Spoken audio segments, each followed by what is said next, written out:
Hello friends, मैं फिर से आ चुका हूं आप लोगों के लिए एक नए एपिसोड के साथ। तो हेलो गाइस, मैं हूं राज और आप लोग देख रहे हैं राज द स्टोरी। तो आज का वीडियो शुरू करने से पहले मैं आप लोगों को बता दूं, अगर आप लोग चैनल पर नए आए हो तो प्लीज़ चैनल को लाइक, सब्सक्राइब एंड कमेंट जरूर कर देना। तो शुरू करते हैं आज का स्टोरी, तब तक के लिए बाय बाय। CH 188 धर्म हिंसा तथैवच। शौर्य गरुड़ को लेकर अपनी पहाड़ी को और आराम से उड़ रहा था। उसने पहाड़ी पर पहुंचते ही नागशिखा को बुलाया। जब नागशिखा ने उस गरुड़ को अपने सने देखा तो उसकी आंखें लाल हो गई और वो डरावनी फुफकार मारने लगी। गरुड़ ने भी उसे ऐसे देखा जैसे किसी किसी को देख रहा हो। उन दोनों की ऐसी हरकतें देख शौर्य को समझने में देर नहीं लगी कि ये इनकी खून में ही है कि ये एक दूसरे से दुश्मनी रखे। शौर्य ने एक गहरी सांस भरी और फिर दोनों को देखकर कहता है, अरे ओ ऐसे जानवरों की तरह एक दूसरे से अपनी खानदानी दुश्मनी उतारने मत शुरू हो जाना। तुम दोनों का मैं ही स्वामी हूं, तो अब दुश्मनी बुला दो और मेरी बात मानकर एक साथ रहना शुरू कर दो। शौर्य की बात सुनकर दोनों शौर्य को ऐसे देखते हैं मानो उसे कह रहे हो, ये हमारी खानदानी दुश्मन है, तुम इसके बीच मत आना। शौर्य अपना हाथ ऊपर करता है और फिर उस गरुड़ से कहता है, अरे भाई, तू अगर यहाँ इसके साथ लड़ने में लगा रहेगा तो तुझे तेरी साथी नहीं मिलेगी। इसे छोड़ दे, ये अपनी जिंदगी भर कुंवारी ही रहेगी क्योंकि इसकी प्रजाति का कोई इस दुनिया में नहीं है, तो तू अपना घर बसाने पर ध्यान दे। शौर्य की बात गरुड़ ने सुनी और वो गुस्से से एक बार मुड़कर नागशिखा को देखता है और आसमान में उड़ जाता है। उसकी शक्तियां बढ़ने की वजह से वो बहुत ताकतवर हो गया था। वो पलक झपकते ही किसी रॉकेट की तरह सीधा राजमहल की ओर चला जाता है, जो कि सभी पहाड़ियों के पार स्थित है। वहां उसके प्रजाति की कई मादाएं थी।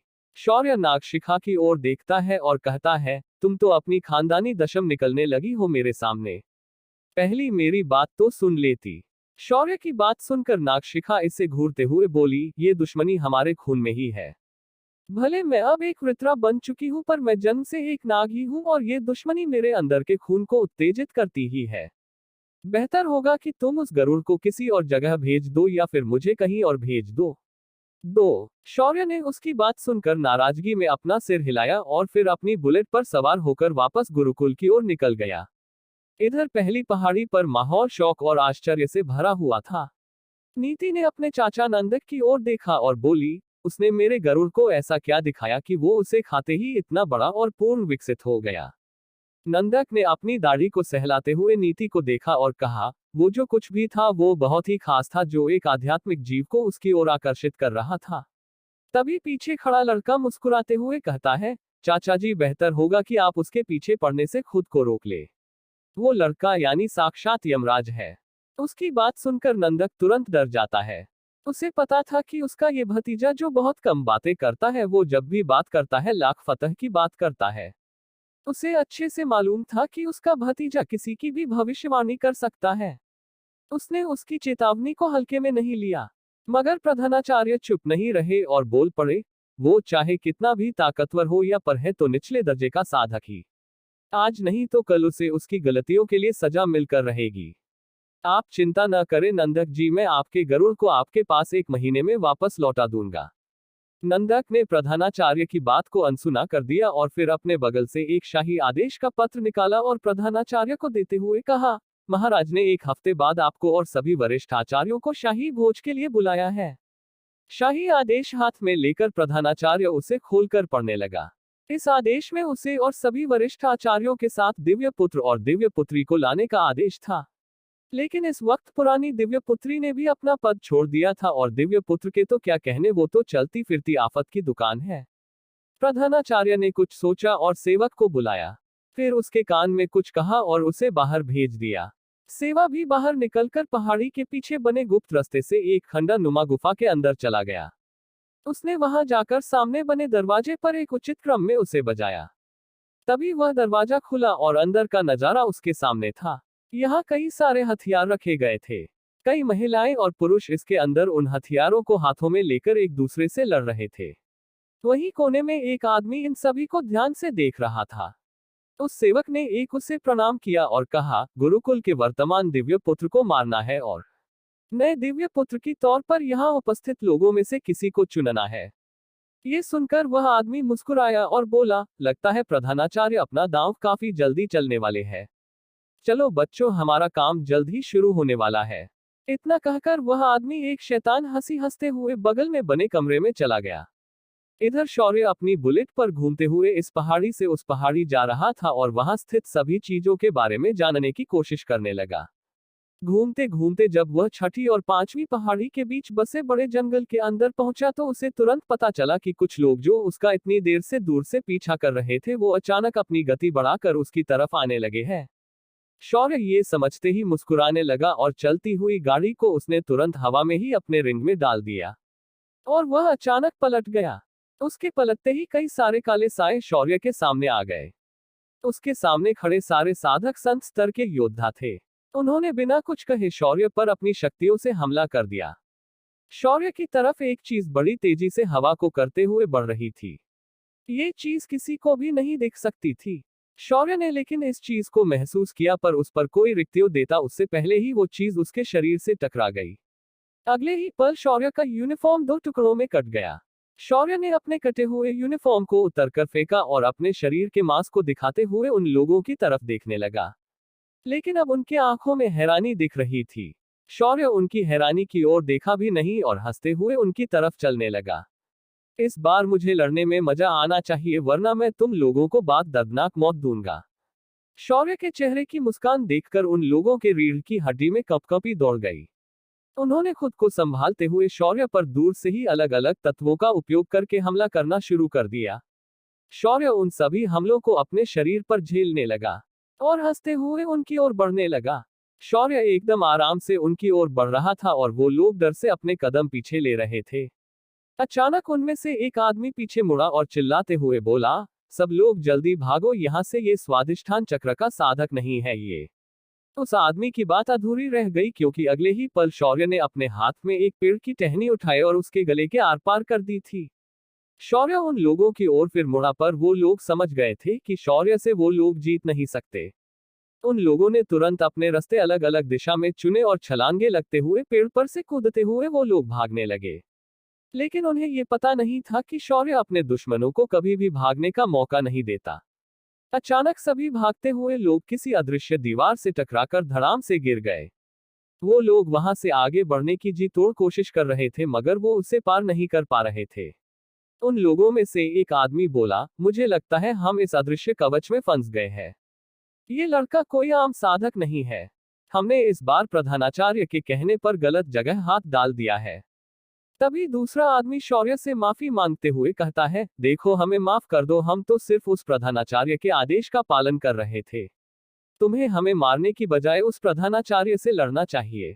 शौर्य उनकी बातों को पूरी तरह नजरअंदाज कर देता है और हंसते हुए कहता है, जिस वक्त तुमने उसका आदेश माना उसी वक्त तुम मेरे दुश्मन बन गए थे।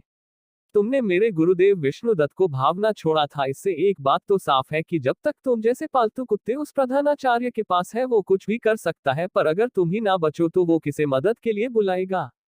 तभी एक और आदमी शौर्य से कहता है, हम संत स्तर के योद्धा है। अगर तुमने हमें जिंदा छोड़ दिया तो तुम जो कहोगे वो हम करेंगे, बस हमें जाने दो। तभी एक लड़की आगे आकर कहती है, तुम अभी बहुत जवान हो, तुम्हें हमारी तरह अपने हाथ खून से गंदे नहीं करना चाहिए। अहिंसा परमो धर्म। शौर्य को उस लड़की की बात बहुत अजीब लगी, फिर भी वो उसे देखकर बोला, ओ चाची आपकी बात गलत है। कहावत ऐसी है, अहिंसा परमो धर्म, धर्म हिंसा तथैवच। तो अपने ज्ञान को बढ़ाओ और फिल्में कम देखा करो। शौर्य की बात उस लड़की को ऐसे लगी कि उसने उसकी चोरी पकड़ी हो। शौर्य ने उसके बाद अपनी नजरें उन लोगों पर फेरी और फिर अपनी जगह से गायब हो गया। अगले ही पल एक जोरदार चिंख के साथ उनका एक साथी शौर्य के हाथों मारा गया। शौर्य ने उस आदमी को इतनी बेरहमी के साथ मारा था कि वो लोग उसे आंखें फाड़कर देख रहे थे। शौर्य ने उसे 2 हिस्सों में चीरकर रख दिया था। इस वक्त उसके हाथ में चंद्रहास थी जो खून से सन गई थी। शौर्य उसके बाद दूसरे साथी की ओर बढ़ा। ये देखकर वो लोग इतनी भयानक मौत मारने से डरने लगे और इसी डर ने उन्हें हिम्मत दी। वो लोग शौर्य की एक साथ हमला करने के लिए आगे बढ़े। शौर्य ने उनके एक भी हमले को रोका नहीं और उनके हर उस हमले को अपने शरीर पर झेलने लगा। जब वो लोग अपने हमले रोककर जब शौर्य को देखने लगे वो हैरान हो गए, क्योंकि इस वक्त शौर्य के कानों में सुनहरे कुंडल हरे रंग से चमक रहे थे और उसके बदन पर एक सुनहरा कवच उभर आया था। तभी एक साधक उसे देखकर बोला, ये तो कवच और कुंडल है जिसे जन्मजय सम्राट हर कोने में ढूंढ रहे थे, और ये इसे कैसे मिले। ये सुनकर शौर्य हंसते हुए बोला, अरे तुम्हारा जान तो काफी अच्छा है, तुम्हें इसे अकी नजर में पहचान लिया। मुबारकों, मैं तुम्हें बिना दर्द की मौत दूंगा। इतना कहकर शौर्य सबसे पहले उसकी तरफ ही दौड़ गया। शौर्य ने अपनी तलवार से उस पर वार कर दिया, पर उसने भी अपनी तलवार आगे की, लेकिन शौर्य के हाथ की तलवार कोई मामूली तलवार नहीं थी, ये चंद्रहास थी जिसे उसे खुद मां लक्ष्मी के माध्यम से भगवान विष्णु ने भेजी थी। शौर्य के तलवार के उसकी तलवार को टकराते ही उस आदमी की तलवार कागज की तरह दो टुकड़ों में बट गई और उसका सिर उस तलवार के टुकड़ों के साथ नीचे गिर गया। शौर्य फिर एक बार मुड़ गया और बाकी लोगों को देखने लगा। अब उनकी हालत और भी ज्यादा खराब हो रही थी। शौर्य ने अपना कदम आगे बढ़ाया ही था कि तभी एक आदमी ने अपने कमर से एक डिब्बी निकाली और उसका धक्का खोलकर उसे शौर्य की ओर फेंक दिया। उस डिब्बी से कई बैंगनी रंग की रोशनी किरणें निकली और शौर्य की ओर बढ़ गई। शौर्य ने उन्हें अपने ऊपर गिरने से पहले ही अपने चारों ओर नर्क अग्नि परत एक बना ली, जिस वजह से वो सारी किरणें शौर्य के शरीर को छूने से पहले हवा में ही नष्ट हो गई। शौर्य ने उस आदमी को देखा और बोला, तो वो तुम हो जिसके पास अमर जहर के कीड़े हैं। अच्छा हुआ तुम मुझे मिल गए, तुम्हारे साथ कुछ हिसाब बराबर करने हैं। इतना कहकर शौर्य ने अपना हाथ आगे की ओर किया और वो आदमी उड़कर शौर्य ने हाथ में आ गया। शौर्य ने उसे देखते हुए कहा, तुम्हारे इसी जहर के वजह से मेरे गुरुदेव को अपना रुतबा, शोहरत खोनी पड़ी और एक जिल्लत भरी जिंदा जीनी पड़ी। इसकी तुम्हें कोई मामूली सजा नहीं मिलेगी। इतना कहकर शौर्य ने अपना हाथ हिलाया और कई सारी सुइयां उसके हाथ में आए गई। शौर्य ने उन सुइयों को हवा में उस आदमी की ओर फेंक दिया और वो सारी सुइयां उस आदमी के शरीर में समा गई। सुइयां चुभते ही उस आदमी की चीखें निकलनी शुरू हुई। वो असहनीय दर्द में तड़प उठा। शौर्य ने फिर उसे नीचे फेंक दिया। अभी भी वो आदमी दर्द में चिल्लाए जा रहा था। शौर्य ने अब अपनी नजर बचे हुए दो लोगों पर घुमाई। उन लोगों ने एक दूसरे को देखा और अपने अपने खंजर निकाल लिए। वो ऐसे खड़े थे जैसे वो आर पार की लड़ाई के लिए तैयार थे। वो दोनों एक साथ शौर्य की ओर दौड़ पड़े और अगले ही पल वो शौर्य पर हमला करने की बजाय एक दूसरे की ओर मुड़ गए और अपने खंजर एक दूसरे के दिल में घुसेड़ दिए। वो दोनों उसी वक्त मारे गए। शौर्य ने ये देखा तो उसे थोड़ा बुरा लगा, पर उसने उन पर ध्यान नहीं दिया। वो आदमी भी अपनी आखिरी सांस ले रहा था जिसके शरीर में शौर्य ने सुइयां चुभाई थी।